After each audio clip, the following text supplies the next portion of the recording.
You're listening to the Productive Therapist Podcast, the world's greatest and most brilliant resource for busy therapists who'd rather be laying on a beach in Hawaii. Every week we share helpful tips on where to put what, how to do this, that and the other, and the best way to get your ducks in a row. And now here's your host, licensed therapist, head nerd, and productivity Yoda, Uriah Guilford. Hello and welcome to the podcast. This week I want to share with you a fantastic article prepared especially for you by my friend and fellow podcaster, Katie Vernoy. You probably already know that burnout can be a real and ongoing problem for therapists, but are there any proven practical steps that you can take to avoid it?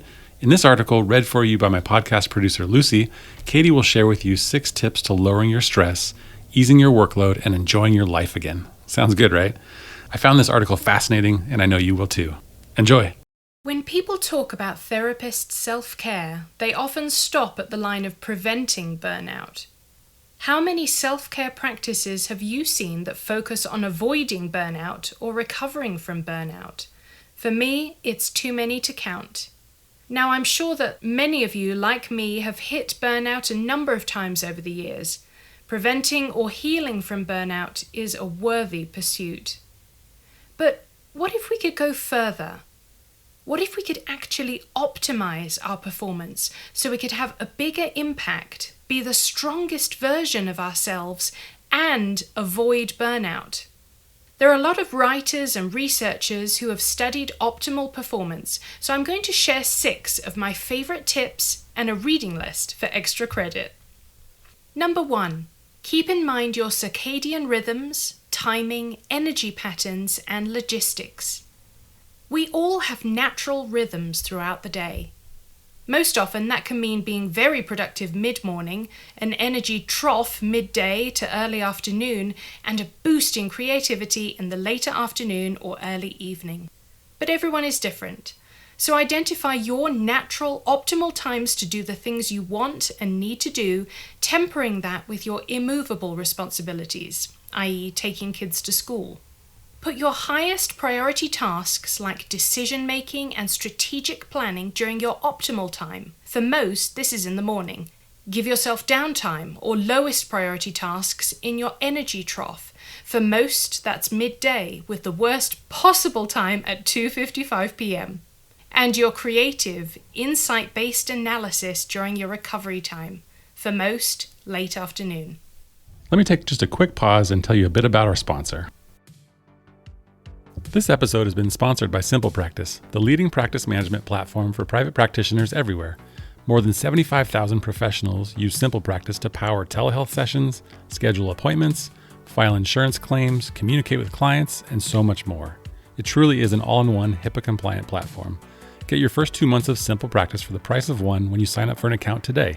This exclusive offer is valid for new customers only, and you can go to simplepractice.com/productive therapist to learn more.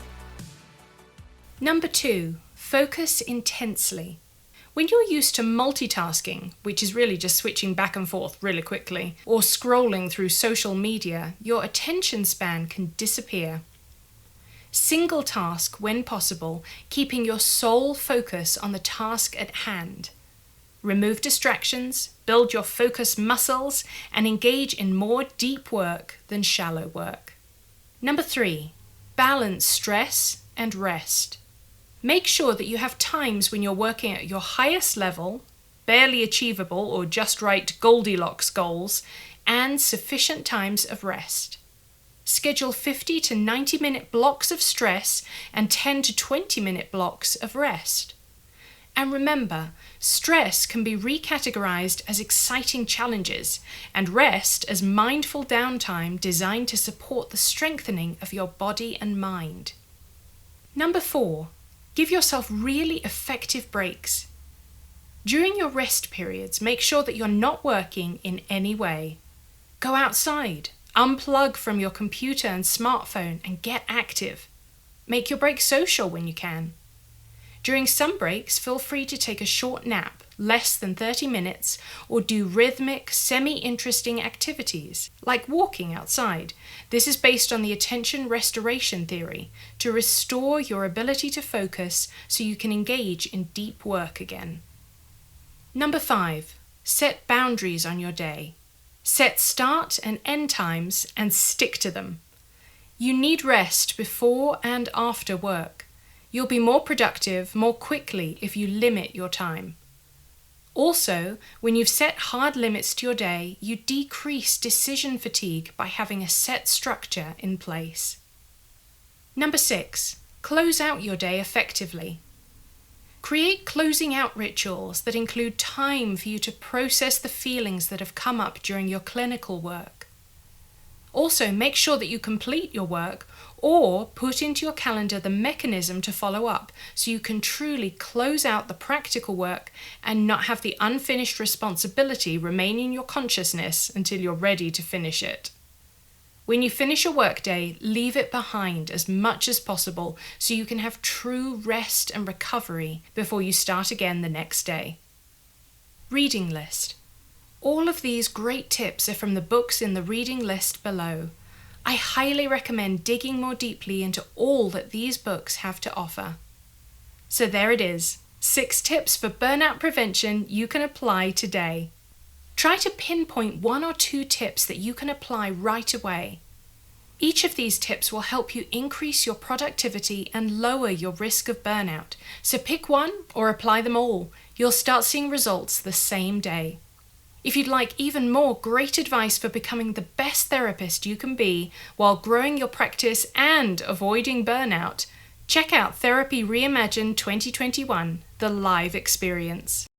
Thanks, Lucy, and thanks so much to Katie Vernoy for creating such a helpful resource. You can check out her podcast, Therapy Reimagined, by clicking on the link in the show notes. It's so important to enjoy the life you've worked so hard to create, and as a giving and brave therapist, I believe you deserve that enjoyment even more. I hope you were able to pinpoint some practical tips from this episode that you can use to avoid burnout. Thanks so much for joining me. See you on the next episode.